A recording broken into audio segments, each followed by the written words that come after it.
to the Walk the Line podcast. Real stories of real people. Always forget to press the record button, so we've done it. We're good. So it's it's okay. Good to see you again, Mike. How's things with yourself?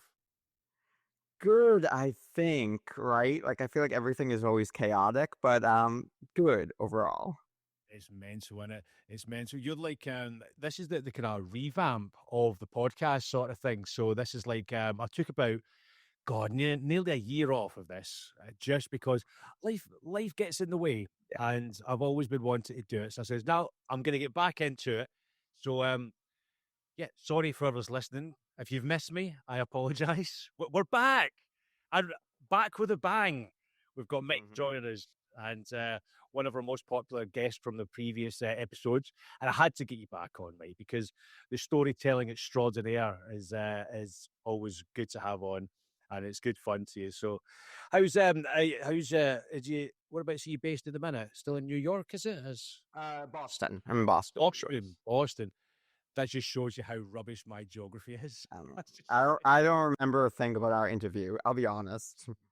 It was too many years. It was how long ago was that? About what? 4 or 5 years ago. Wow. Yeah. Have I been doing this for that long? Can't believe it. Can't believe it. I could be called a veteran in podcasting right now. I should be like kind of doing this full time by now, but I'm such a fucking lazy bastard. I haven't done it yet. That's the fucking sole reason. But I tell you what, it's you mentioned it's a bit crazy over in the US right now, isn't it? Is it? What's it like over there with all the craziness going on?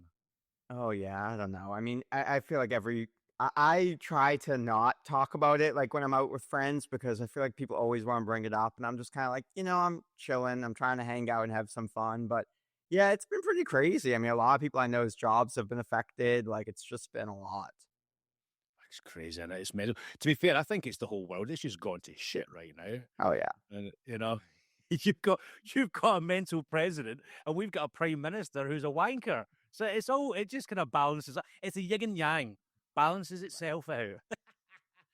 Yeah, I love it, but we don't want to talk about the politics stuff anyway, because it's so boring. It's so boring. But wait, we've not spoken for about, as I say, 4 or 5 years. But what have you been doing for the past how many years? Have you been keeping yourself out of trouble? Geez, not very well. Keep myself in lots of trouble. But yeah, I thought about like, oh, he's probably gonna ask me what I've been up to. And honestly, I've been dissolving. So I've got this metaphor that I really like.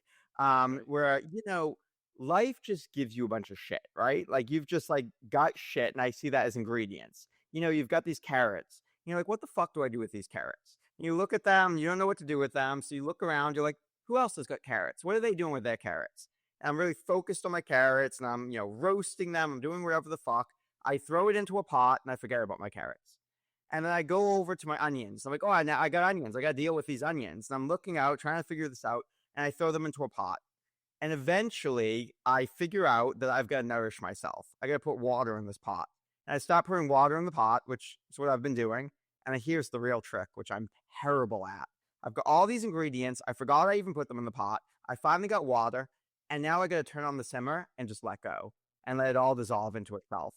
And that's what I feel like I've been doing, at least this last year, is I've just been dissolving. I mean, I don't know if the video is going to be on here, but I've got a middle part. I've got a flannel shirt on. I've got a t-shirt that says, "Show me your tits," and it's a bunch of birds. I feel like every version of me that has ever existed is just dissolving into one.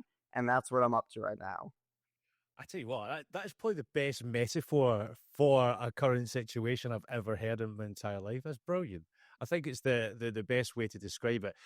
It's why would you say you've been dissolving? Is it just, I don't know, what would you say the reason behind it? Yeah, so I've got a story. I think I talked about this on the podcast, but I'm in a relationship. I'm married, and that relationship is the subject of a musical, which is a very strange thing. I know. Oh yeah, did I not tell you this? Yeah. No. So there's a musical based on it. The very short story for everyone, and the backstory is, I had never been with a man. I got sick. Me and my, friend, one of my buddies from college, he took care of me. We got together. And so I wrote about it. I thought, it's easier for me to write about it and have people talk shit behind my back than to come out to people individually. And so I wrote about it, and the next morning, 100,000 people had shared this post. And so it went viral. Some like Yahoo News and Huffington Post wanted to talk to me. And then I kind of forgot about this thing. Wasn't a big deal. And about 6 months later, maybe, two kids reached out to me and said, can we write a musical about this? And I thought this was, like a grad school project. And I said, yeah, of course. And so they came to Boston. They're from New York. They came to Boston and they interviewed each of us for an hour each and they recorded it. And we never talked about what we said. We honestly didn't think much about it. We weren't even together in the room. And so then we had, been in contact with them throughout the years. And during the height of COVID, they had a lot of time and they finished this musical. And so the first time we saw it was 2022. We were in New York and they got into the New York Theater Festival. And we saw it. It was phenomenal. It was actually very, very good. Very moving, incredible music. I'm not a musical person, but incredible. And then they decided to raise some money and they had a 2-week run in New York in 2023. And our families got to come and see it. And they had like an after party. I got to pretend I was a celebrity. Very, very cool. And then now they're actually in the process of trying to put on a much bigger run. And so I legally can't give many details about that, but it is moving. And so anyway, why am I dissolving? That 2023 run, I went to it. I saw it. It was pretty vulnerable. There's a lot of things. I mean, they've changed a lot, but still felt vulnerable. I got home and I was kind of felt like I had to go to the bathroom at the airport. And I thought, I'm fine. Let me get an Uber. I get an Uber and all of a sudden I'm like, holy shit, I'm going to shit my pants. And so now I'm freaking out because I'm going to shit my pants and I'm stuck in traffic. And, I only live 15 minutes from the airport. It's not very far, but I don't think I'm going to make it. And so I'm like, now I'm sweating. Like I am just sweating. I'm holding it in and I'm freaking out. And when you're in a confined space and you need to do something, like it just increases the anxiety. Oh, yeah. And so I'm freaking out. And we are maybe a mile from my house now. And we're at a light. And I looked to my husband, Garrett, and I said, I got to get out of this Uber. I'm going to shit my pants. And he's like, okay. And I just open the door at this red light and I step outside. And, so he calls me and he says, why don't you go into a hotel? There's a hotel on the way. And I said, Garrett, if I look at another human being, I will shit my pants. I can't. I've got to just keep walking. I cannot look at someone. I can't do anything. So I am walking down the street and freaking out. Like I'm having a panic attack. And he calls me. He's like, okay, I dropped off the bags. I'm going to pick up the car. I'll pick you up. I've got a change of clothes. I've got underwear. I've got a bag. Like it doesn't matter what happens. I'm going to pick you up. We're going to go home. And he finally comes to me. I'm about 2 minutes from home, very close to home at this point. And I can't get in the car. I'm freaking out. I've never had panic like this before. I'm freaking out and I'm like almost on the verge of tears. And he's like, Mike, if you shit your pants, you shit your pants. I get in this car. So I get in the car, we get home, I can't go to the bathroom right away, of course. And so it was all kind of in my head. And I thought, you know what? The stress of all of this must have really gotten to me. And if that's the case, then I got to do something different. Like I've got to figure this out because there's going to be a lot of people commenting on me. And given the subject matter, they're going to have a lot of stories about my sexuality, about, things in the story. Like I've got to figure out how to deal with this attention. And so the next day, I have never done this. I am not one of these like really great people. I meditated for an hour. It was hell, but I did it. And I got to just figure that out. And I started taking, psilocybin, like magic mushrooms, microdosing on that. I started, doing a lot of cannabis edibles. They're illegal here in Massachusetts. I started, my friend Eli, brilliant man. He was up in, I think like banking, some high up position, and he left it all to sleep on his, friend's floor and just do spiritual shit. And so me and him every Wednesday, I take edibles, he takes psilocybin, and we talk for 7 hours straight. Every shame I've ever said, anything that like I've ever felt, I've never said, I just put it out there. I keep putting it out there. And so through some of that, other stuff I'm doing, oh man, I am only watching movies from my childhood. Like any movie that is significant for my childhood, Also, this is a great one that we've been doing. And like, it's weird because people now know I'm doing this. So they're like reaching out to me, being like, "Oh, I just thought of this movie. You should watch this movie." Or we're Yeah. only listening to songs from like middle school dances. Oh, You know, these are I've been pretty sick, right? So I have been very sick digestively for a lot of my life. yeah, I've been gluten free, I've been dairy free. I hate it. 13 years now. I decided I'm gonna fucking eat gluten. Like I'm just gonna do it because if that kid could do it, and I can get in touch yeah. with his consciousness, I can do this. So if I dress like him, if I listen to his music, if I listen to his movies, I'm gonna do it. And so I am proud to say we were just in New York for the musical this weekend. I ate some fucking New York pizza. It was Nice. amazing. And I just came home and I bought like Nutter Butter, Cheez Its, all this stuff I haven't had for so long.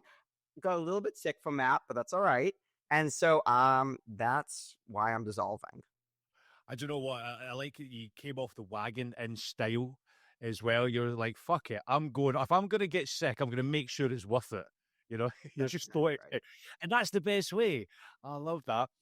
I love the kind of spiritual stuff you've been doing. Me and my friend were talking about this the other day. There actually about like doing like kind of mushrooms and stuff because I'm tempted to get into it because everyone says do a bit of mushrooms and all that sort of stuff. It really opens your mind. It kind of opens up like a whole different sort of part of your brain, and you start to see things different, and you start to kind of act a little bit different. And I'm tempted to do it, but I don't know whether me and him should do it because me and him together are complete fucking nightmares.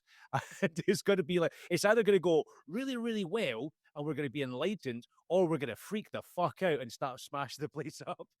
There's no grey area.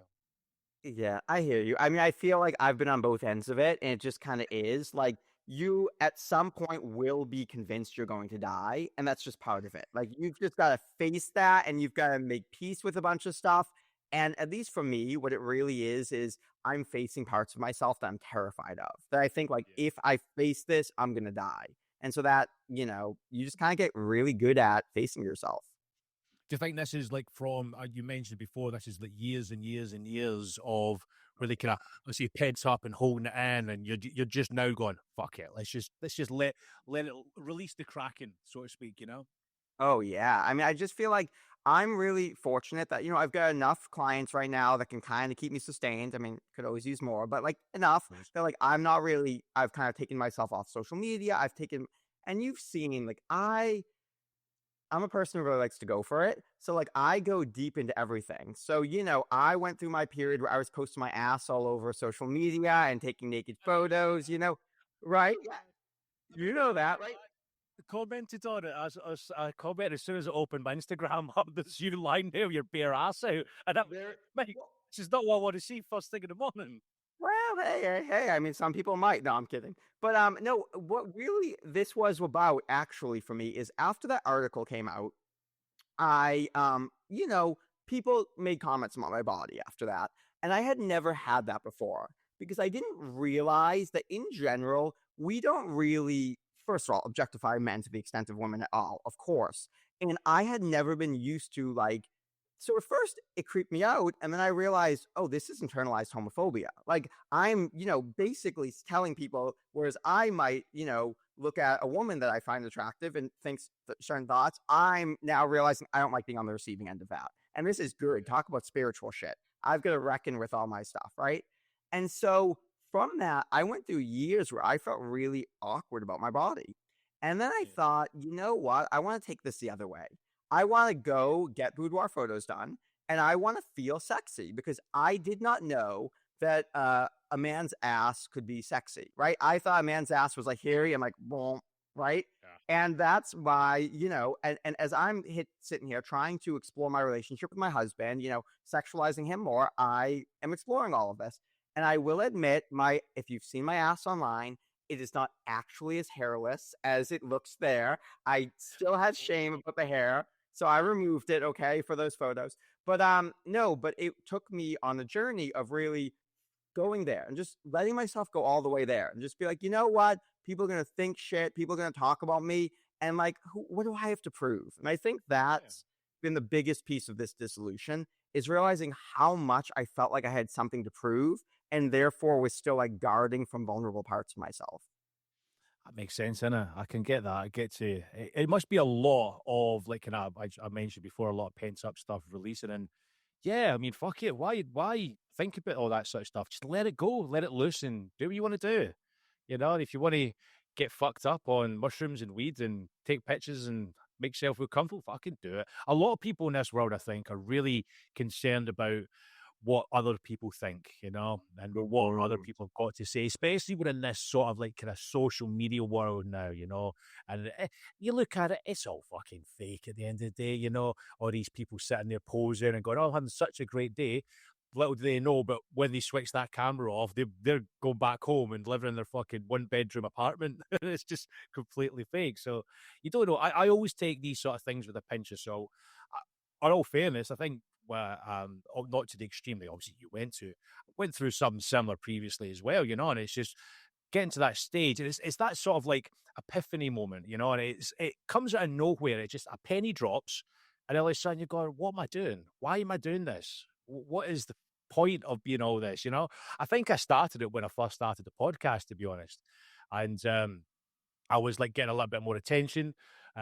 People had to look great, and I had to show off to my friends and make sure that what I'm doing is really successful. Look at me; it's not just something to laugh about. And I got really, really into it, and so much so into it that it was actually taking over. And everything that I was doing was based on that, and I wasn't living my normal life. And when that stopped, and that sort of, I think that's probably why I took a long time off, is just to get away from it and just take a step back and go, right, if I want to get back into it, I want to get back into it for the right reasons, not just for the reason of having people attention, because that's not it. It's if you do it because you love it. And if you love it, just go for it. And that's where we are now. And I think I'm in a really better place as a creator, as a podcaster, and as a person more than anything else. It's really cool. Yeah. I love it reminds me a lot of what I've been working on is um so I went to a therapist. It was not very good for me, but ultimately it was good. I had to It's leave him really and he kind of went off on me about a few things. Told me I have a terrible relationship, lots of things that are probably not appropriate for a therapist. Yeah, yeah, yeah. But what was great about it is he really made me question myself and doubt myself a lot. And after I broke up with him, after I ended our relationship, I didn't realize that this was related until recently because this was about a year ago. But about a week or two after, I was at a museum. We went to this fancy event at the Fine Arts Museum here in Boston. And really, it's called Art and Bloom. And so it's actually phenomenal. This is a good story. The event itself is cool. Like, they make floral depictions of some of the pieces. So, different like garden clubs, horticultural societies. So you can imagine this is like the rich of the rich, like super pretentious event, right? Like everything is private equity firms funding these horticultural events. But because we pay the whopping 140 a year to be members, which just means we go like 2 or 3 times a year, we get invited to this thing, right? So we are not at this class level, but we're there. And I'm walking around and the conversations were gold. Like this one woman looked at the floral event, turned to her friends and said, ugh, now we know what Natalie's doing instead of tennis on Thursdays. And I was like, yes, that is what I wanted to hear. This is amazing. It's like watching Gossip Girl or something. And so, anyway, I'm at this event and and I'm high because we all know I'm doing a lot of cannabis now. And I see this woman who is dressed exactly like Catherine O'Hara from Beetlejuice. And she Right. is with a gay art dealer who is dressed exactly like the art dealer from Beetlejuice. And I'm sitting there and I turn to Garrett and I say, are we all just full of shit? And he's like, yeah, I'm pretty sure we are. And I was like, no, really? Like, are we all just playing characters we've seen? Like, is Yeah. anything real? And I'm walking and I'm like, oh, I get it. Like, super rich people, they want an original because an original is so rare because everything is an imitation. Everything is a copy of a copy. Like, and that was a moment. It didn't click for me at the time, but I realized later my therapist invalidating me made me realize I exist. And like this deep part of me from within was like, no, fuck you. I'm going to fight. I'm not an identity. I'm not like a box. I'm not a character. There's actually a real human inside of here who has always been the same. Even when I was like Mike doing, all day podcasts and posting my ass online. Mike who was, getting drunk playing yard games all day. Mike who all of these versions is the same me. there's a me underneath there. And yeah, I've played with parts of myself and I've played with characters, but I exist. And I know Yeah. that sounds like really simple and esoteric at the same time, but I don't think I knew I existed until that moment. And that's been a big part of it, has been like, oh, I exist. So who am I trying to prove? Like, I want to wear shirts that say, show me your tits. I know I'm gonna get canceled for this. I think it's hilarious. All these little birds with tits. Oh, what? I love it. This is the real me. I'm not trying to hide myself anymore. Oh, man, I mean, it takes a lot. I mean, to get to that sort of stage is a great sort of milestone for anyone, to be fair. And I tell you what, you found out that to get to that stage, you found out you are who you are at the most funniest event ever as well, when you get all these like pretentious wankers in front of you. It's like how the other half live, and you're just like, is this real life? I'd be walking in there. If I was me, I'd be walking in there going, what the hell have I just walked into some sort of like kind of Black Mirror episode, and it's just all fucked up and weird. You're like, what? So yeah, I think that was no wonder you felt like that actually came out. It's like, holy shit. It was perfect. And like I started like I'm, at these events, whether it's, for this or the musical or something, and I'm talking to people and I've realized the more privilege you have, the more, wealth you have, there's even more character, right? There's more pressure. So I'm looking at all this and I'm like, no, everybody's real. I'm not out here saying anybody's not real. I look people in the eyes, I talk to them, there's a real human under there. But there's all this pressure on top of it. And I've realized like I start getting curious, like, what was your favorite snack in middle school? What did you listen to at dances? Because the truth is, like, when we're young, we're all more similar. And then we divert as we get older. And so what has been so fun for me is realizing how to like tear down the pretension. I was out with friends the other day and like one of their friends or a friend of a friend is getting really into wine. And like you can really go far with that. And I know nothing about wine, nothing. Nope. And so he's telling me about it, my friend, like how his friend's into it. And I said, honestly, I still think like a $20 bottle is pretty nice. And he's like, no, me too. But like, and it was just great because it like tore it down. I was like, I have the wine palate of a 22-year-old and I do not care. That is okay for me. And so it's just been really fun to just be honest about like not trying to be someone or even I think I was so lost in this character of who if I had to be, and there was still authenticity throughout, but I felt like this pressure or this way of being. And now I'm just like, I don't give a fuck. If my friends don't like what I'm dressing like or don't like what I'm wearing or how honest I'm being, then they're probably not my friends. And that's okay. Like they can go do what they want, but I just want to be. I'm so tired and my body has been sick. Like I'm going to get sick if I'm not me. So I just want to be me. Yeah, exactly. You don't want to get yourself back in there. It's obviously cause and effect to yourself for health wise. Yeah, so it's probably the best thing that you can do, sort of thing. Have you done? I was going to ask as well. You know how you're like doing like the kind of spiritualist thing and all that sort of stuff. Have you tried to do the? Have you tried to do that? Was it the kind of DMT stuff? What you got to I can't remember. It's like you go to like the retreats. Like ayahuasca. That's it. Ayahuasca. Yeah. So I haven't, I mean, I hear amazing things about it. I know people go on retreats and stuff. For me, I'm kind of like, I want to do things my way. And so for me, I think it is so fun that like, I will be totally transparent here because you bring that out of me. So every Sunday I have a sex ritual with my husband. It's so fucking fun. We, take edibles. He does some work. I meditate for an hour. We then have this beautiful sex chase that we like. It's really comfortable and all this stuff. And we play strip poker. Awesome game of strip poker. It takes about an hour and a half. And we just play. And we play characters. We laugh. We have fun. And we watch a movie together. It's really wonderful. But to set up for this, what I do is I will send him some porn gifts. So I'll just send him like 10 porn gifts that like kind of set the tone for like what's on my mind, right? We don't know if it'll come up or how it will come up, but it's kind of fun. So, Wednesdays with Eli, I send him 10 porn gifts and then we jump on our call and we do our thing. And like, I love that. I love that it's just me, right? It gets to include this like raunchiness and this playfulness. And it's just me in my bed and I put on an eye mask. So I'm like in a cave, right? Like I'm undercovers in an eye mask, 7 hours straight. I usually get up like 5 hours into it to walk my dogs and pee. But otherwise, I am down there. I am just doing my thing. And so I love the idea of ayahuasca, but there's a part of me that's kind of like, nah, I'd rather just be at home doing my thing. And like, if it takes me an extra 10 years, it takes me an extra 10 years. fair enough, innit? That's it. To be fair, it's a lot of effort. You have to travel to like kind of like Bolivia or Mexico or whatever it is, and that's just effort in itself. Especially when you've got your comfort of your own place, you could just do it at home. Fuck it. Why would I spend like thousands and thousands of dollars to go and do it somewhere else where I could just do it here? You know, makes sense. Makes sense. But I've heard weird, crazy stuff about it, all that sort of stuff, and it's like, oh, completely changes your perspective on life and all that sort of stuff. So I was like, okay, but you can't do it in the UK where I am right now. You can't do it here. So I wouldn't want to get it anywhere else. I don't want to speak to the guy around the back of the Tesco or the supermarket, with the trench coat on, going, "Can you get me some?" Yeah, Oh, totally. you're like, "All right, yeah, I can get you some." And you come back and it's like, "What the fuck is this?" He goes, "I have no idea." You know. Yeah, I mean, that whole world scares me.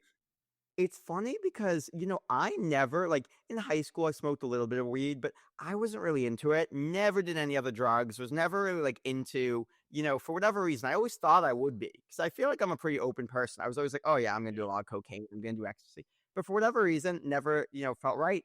And then it actually, like, a few years ago, I was really sick. I was having a digestive episode, and a friend of mine just gave me some psilocybin gummies as a gift. It was like, I just feel like you're going to appreciate this. And it's the exact opposite person I would expect, right? This is a very straight-laced person, but said, like, hey, Mike, I think you'd appreciate this.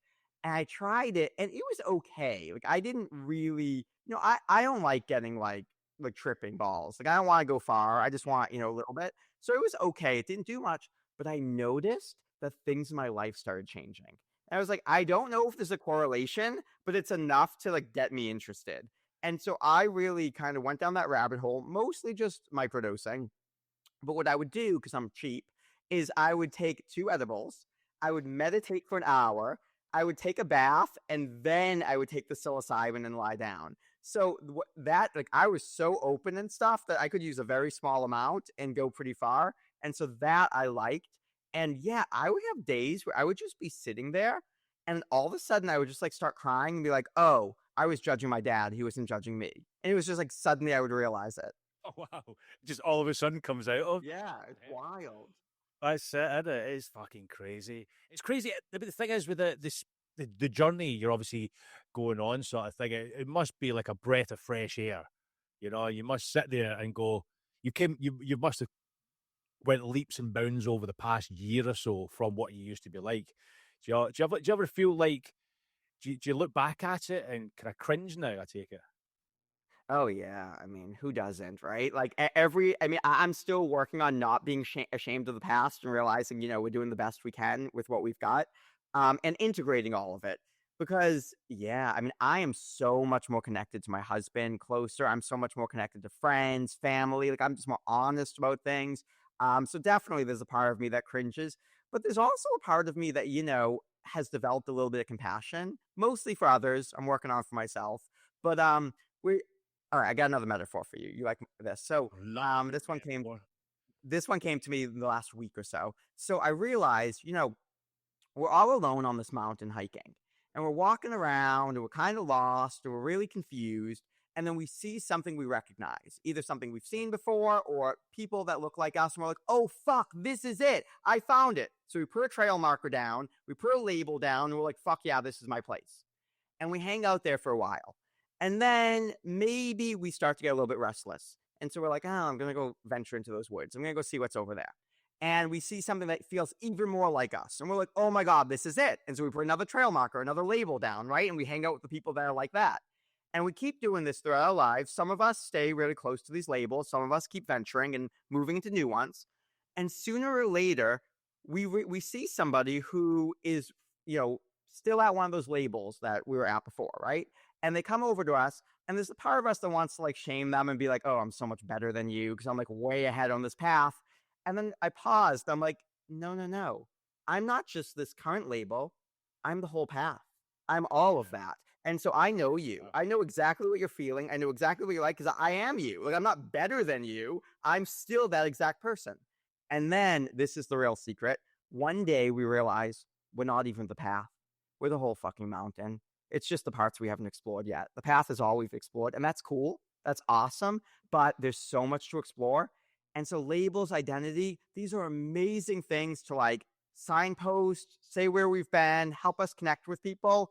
but ultimately it's just one trail marker in a whole big trail.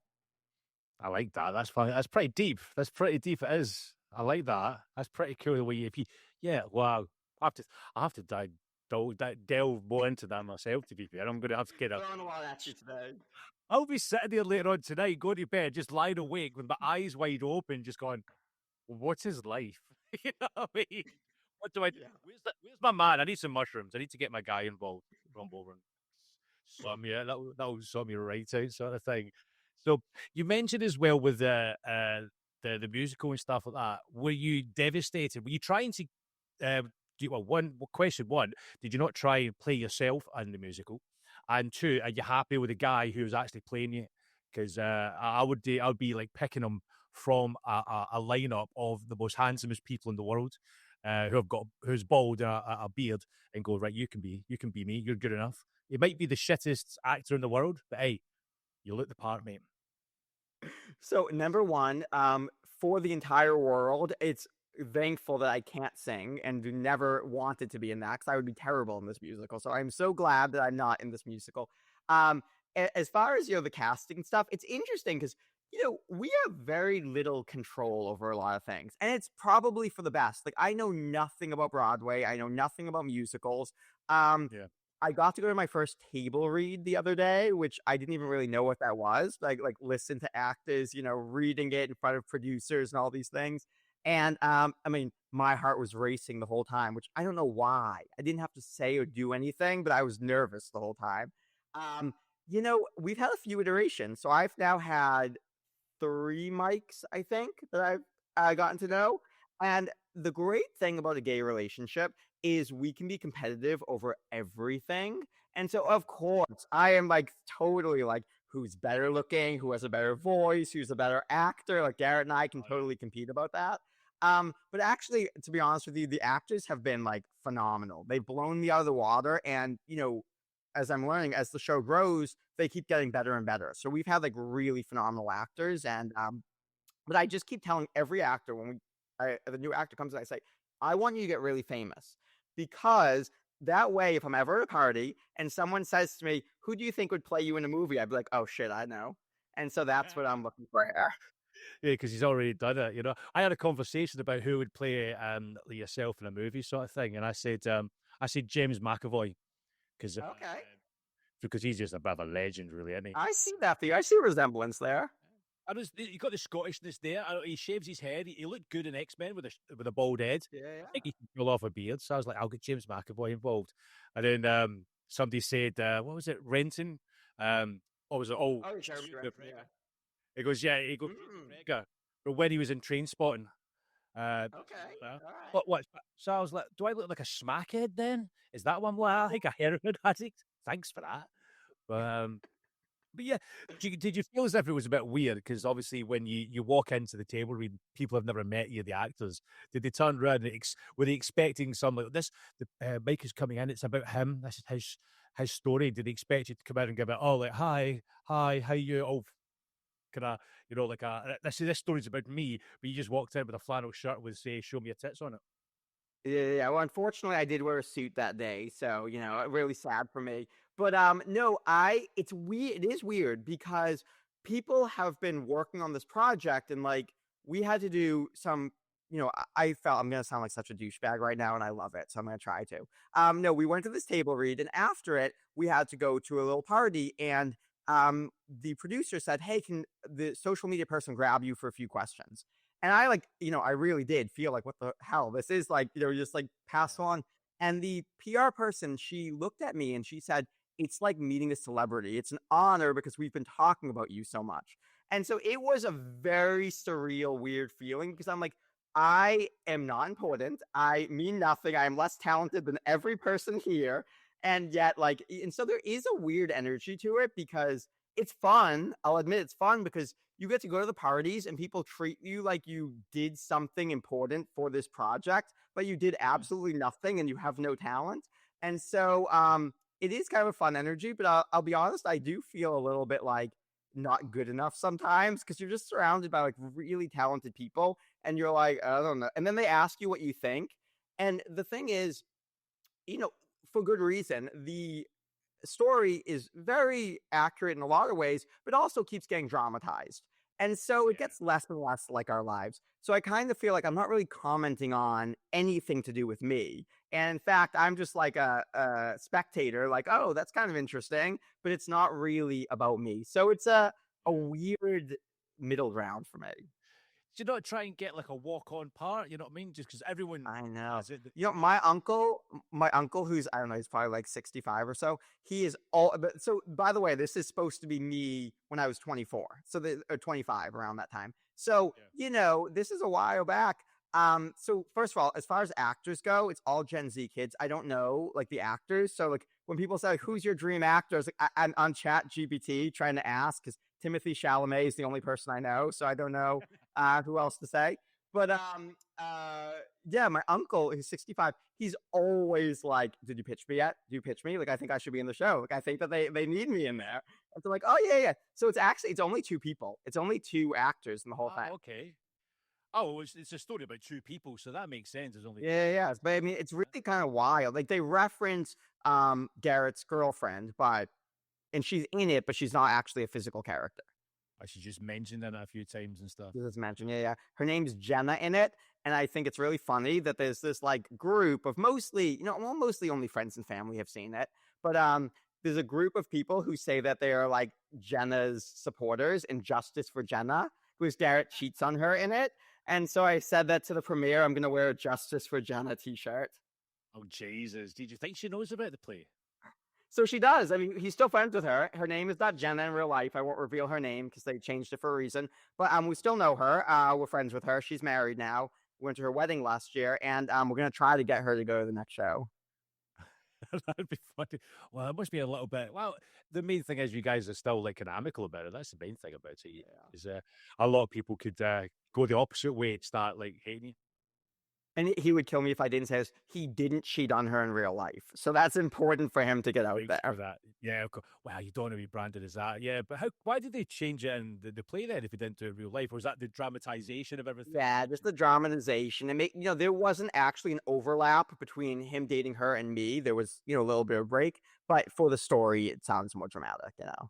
That does, doesn't it? Got to get bums on seats, Mike. You know what I mean? You have to have some Right. getting the audience in. Yeah. So that'll be good. I mean, it's going to be exciting times. You mentioned there's going to be a lot of things happening. Is there anything you can tell us about it? I mean, it's really good. So they do have songs out. They put out a 5-song EP in, I think, November time period. So you can go look it up. It's straightforward musical. It's on like Spotify or Instagram even. You can put in your stories, which is kind of cool. I don't know, Pandora maybe. But yeah, Spotify, Apple Music, any of those, you can go listen. And they're actually pretty good. So they have 5 songs out. Oh, nice one, nice one. That's pretty special, that, isn't it? Somebody's made a musical of you. That's like you've kind of peaked now. You know what I mean? It's all Great.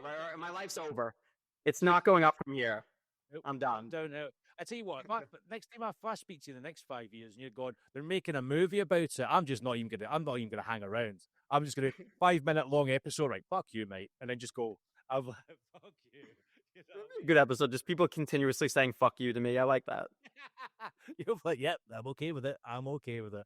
But oh man, it's crazy. My little daughter, I've got my 9-year-old. She's 9 years old now. She's right into her musicals as well, and loves it. She does all that kind of theatre and drama and all that sort of stuff. But Yeah. she went and saw Wicked the other day there, and I came home and she came over to the weekend and she decided to act out the entirety of Wicked in front of me while the show, sorry, not the show, but the new movie was out, and she was telling me all about it, and I was just like, you better get me rich and famous because she better buy me a house because I tell you what, I'm like, she's got it, she loves it, so I'm all page called up in a minute, constantly. I love that. And but yeah, she's a good kid, bless her. But she's loving her musicals. Now, do you know what? I'm liking musicals again because I used to be dead against them. I used to hate them. I used to just go, "Oh, this is so boring" and all that sort of stuff. But I'm kind of getting swayed towards the musicals just because I've been watching them with my kids, and I'm like, "All right, cool. What's next? What are we watching next?" And she goes for the hardcore ones.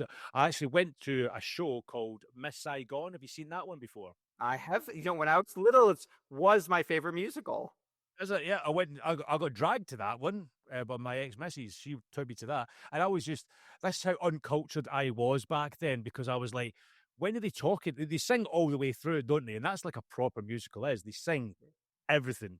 And it's like, I'm now walking down the stairs. And I'm like, why did you just say that? And I'm just like, and they did that. And I was like, it freaked me right out. It freaked me out. I goes, why are they talking? Why are they singing while talking? What was going on? And then I realized that's what musicals are all about. They're not like Disney musicals where they have like musical numbers every now and again. It's all the way through. Right. So, yes, I've been getting into my musicals recently because of my crazy daughter is getting into them as well. So there you go. I love this. Indeed. That's so amazing. I went when I was little. My grandpa used to take us to musicals, just in Boston, because I think he thought we were very uncultured, so like, he needed to teach us something. Except he would fall asleep and snore every musical we went to. Love that. And I never like after that I kind of like forgot about them, wasn't really into musicals, and so it was a big irony because I know nothing about them. And I realized you said something interesting when you said like, "Oh, I always thought musicals were boring." I feel like there's this very problematic aspect of like, kind of like cool to be like butch or like, yeah, musicals aren't that cool. I'm not that. And I realized like, on this journey, I've realized a lot of like the straight character bullshit, speaking of your character stuff and all this Yeah. stuff of like ways of being that I didn't even know I was doing. Like I've had to really unpack and look at, when like I wouldn't say something was cute or adorable, I would say it was cool. I would, like there's all this Yeah. stupid shit that you don't really think about. And then you start, I've been watching all these old movies, like American Pie, not that old, but American Pie or Girl Next Door, like movies that I watched when I was younger. And you realize how much latent homoeroticism is in all of them. Like there is Probably. so many moments that you're like, oh shit, like there's a lot of unconscious shit these writers are putting out there that they don't even know. Like, I don't know if you know this, and I hope this isn't inappropriate to say here, but in the movie American Pie, Right. Stifler drinks Kevin's cum. That actually happens. And like you don't think about it because they make it a joke. Yeah, because he jizzes in the beer and then he comes That's in. exactly right. That's great, yeah. But that shit is just layered. There's so much of that stuff, and it's like funny. But I'm like, or like the whole movie. The premise of the movie is not about the guys fucking girls. It's about them losing their virginity together. Like it's more about them bonding than any connection with any of the women. Yeah, he also gets pissed on as well, doesn't he? From the balcony. Yeah, that is that the second movie, but yes, he's out getting pissed on. He's like, oh, this Yeah, he thinks it's champagne. yeah. I mean, with the champagne, it's a great scene, but yeah, it's wild. You start to watch these things and you're like, wow, there's a lot of homoeroticism that's latent and hidden in our culture, and we're just not able to talk about it more openly. That's a shame. That I do think it's getting a little. I think it's a little bit more acceptable now than when we were kids, sort of thing. For instance, you can go across and do it, and people are just not batting an eyelid anymore, which is great. It means we're coming along as a society more than anything else, which is great. People feel more comfortable in who they are, etc., sort of thing. But you were talking about just the films we used to watch when we were kids. I watched Wayne's World the other day there. It's on my list. We watched it about a month ago. Do you know what? I'm disappointed. It doesn't age well at all, does it though? I mean, I hear. The thing is, you gotta like watch things in the context of the time. Because what I realized is every movie is just a reflection of the culture at the time, right? So, like, yeah, it's like pretty problematic, but I still think Wayne's World has some funny parts. It's good. I used to love that film when I was a kid. It was we used to like basically talk about it. We used to dictate it. We used to act all the scenes out when you were at school or that all the time. And I was like, oh my God, it just came on I think it was Netflix or something like that. It came on. I was like, I'm going to watch this. And I think I got halfway through and I was like, oh my God, this is not as good as it was when I was a kid. I was devastated. I should have got messed up. Should have got fucking smoked some weed or something like that before I actually watched it. Yeah, so that's what you gotta do. You gotta smoke weed. That's what makes everything better. No, we were on the train to New York this weekend, and it's funny you're saying this. We went through and we made a list because we were bored. It's about a 4-hour train of all the movies we watched. We've watched probably, I don't know, 50, 80 movies over the last year. And we listed like what was the biggest disappointment that we loved when we were a kid, but we weren't. What was the the biggest surprise I liked. And also I grew up with 2 sisters and my dad traveled a lot. So there were a number of movies, like boy movies that it was going to be a no-go in my house. Like that my sisters were not going to agree to it. So I just missed out. Whereas Garrett grew up with two brothers. And so he's introduced me to a whole, like, I don't know if you've seen the Arnold Schwarzenegger movie, Last Action Hero. Yes, it's like one. I had never seen that. Excellent. Beyond excellent.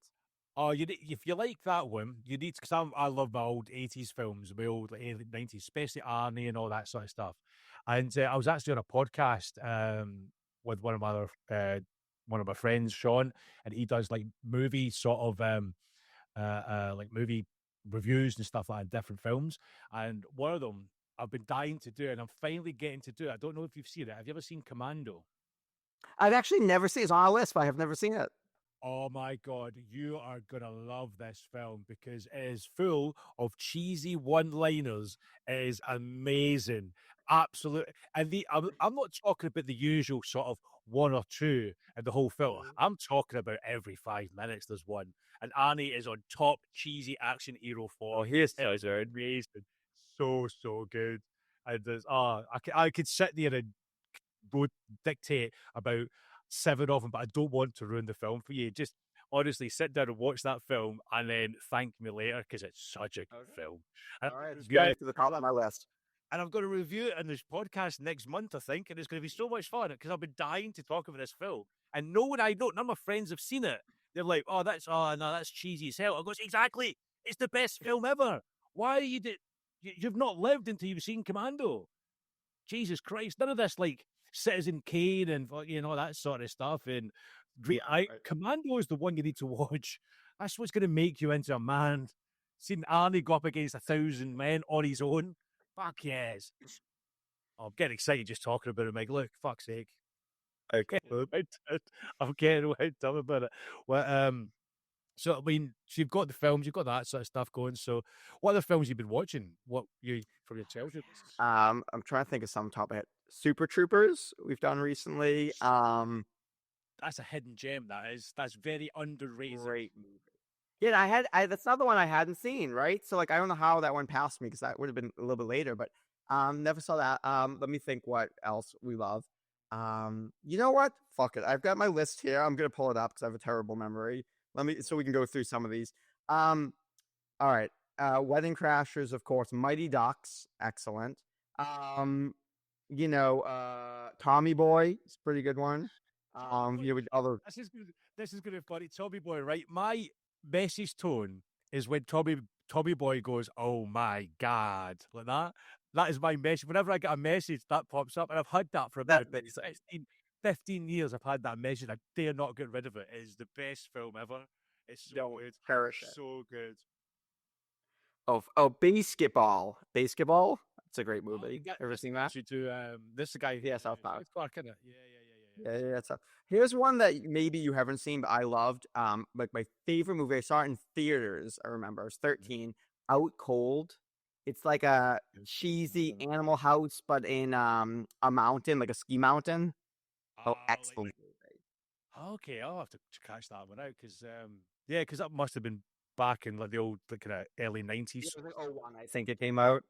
Yeah. Right. So that late. Okay. I'll check that. Yeah, it was a little bit later. A little bit there.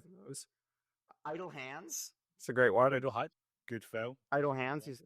Yeah. I've seen that one. Yeah. So we've had a bunch. Yeah. Oh yeah. I've got. I mean, this thing. I don't know. I've got a list of probably 100 because now when people hear I'm doing this, like people are always like, "Oh, what about this one? What about this one?" So they're always adding to my list. And then what we do, and actually, let me just give this to the audience, to you, to everybody, because it's the best thing I've ever done to not fight about things. Every night when we pick a movie, or we do this for dinner, we just play a simple game. I nominate one movie from the list. Garrett nominates one movie. I nominate a second movie. He nominates a second movie. I eliminate one. He eliminates one. I pick the winner. And we just switch who goes first every night. Or we do that with food, with takeout. It works so well because you're not guaranteed you're going to get your top choice, but you are guaranteed you won't get what you don't want. That's good. It's a good way of doing it. It's a good way of solving arguments because that's probably the main reason for arguments. And so, what's for dinner and what should we watch? You know what I mean? It is right. Exactly. I used to spend with one of my ex-girlfriends who's she's completely fucking insane. She's mental. She used to always never choose any sort of film. And I used to be, I'm always like, I'll be a bit chivalrous. What do you want to watch? What do you want? I don't know. I don't know. Do you want to watch this? Do you want to watch Commando? No, I don't want to watch that. Motherfucker. Why not? But yeah, but And here's the thing, like so we always alternate, and if someone picks dinner, the other person picks the movie. But we've got this long list, and then what's really great is you start like showing yourself to the other person. Like, so say you say Commando. If I wrap Commando like 8 times and it keeps getting shut down, eventually Garrett's gonna be like, all right, I'm gonna give you Commando because he knows that's important to me. And so it's a really cool way of, otherwise, if I kept saying to him, let's watch Commando, he'd never watch it. But if I'm nominating it all the time, he's like, okay, I've canceled it out enough. Like, I have to give this one to you. And so it's actually, for me, it's been really great because there are a lot of movies I was like, I don't think I would like that. And we ended up watching it, and it's phenomenal. a nice one. That's good. Good way to do it. I'm going to keep that. I'm going to use that Yeah, for our great. relationships going forward. And then if they don't watch Commando, they're obviously going to be population Dumpsville. You know what I mean? Mhm. I think that should be your relationship test. Do you watch Commando? Do you like Commando? Yeah, and if you say they'll probably come in and go, "What Commando are you talking about here?" I'm talking about the film. Get your mind out the gutter, you filthy bitch. I'm talking about the film. We can talk about that later when the film's finished. Let's watch the film first. So there you go. You're bringing in a little bit of kink. You're getting them a little sexual innuendo. Then you're watching your movie. I think it's all perfect. It's all good. See, Netflix and chill with me is gonna be a fucking great experience. Watching Commando and then fucking doing whatever after. It's all good fun. It's all good fun. But so we've been chatting for a bit, Mike. I don't want to keep you too long, but it's gonna wrap it up. It's been an absolute pleasure getting you back on, man. I'm so glad you're doing great, and I'm so happy and pleased for you and everything is going well for yourself, and you're going through an amazing journey, and it's opened your eyes up. And the musical is an even greater achievement as well. So it's great to hear you're doing awesome, mate. Yeah, well, thank you. It's been really fun to be back. I didn't know what we were going to talk about, but I'm glad I went to Commando. It did. The final thought, final thought is all about Commando. Guys, watch Commando. If you don't like it, just you suck. That's all I'm saying. You suck. Come on. Right. Brilliant. Mike, it's been a pleasure. Always catch up with you guys. And also, if you listen, please like, share it with your friends, and do all that sort of stuff that you do. And we'll catch up with you on the next one. Peace.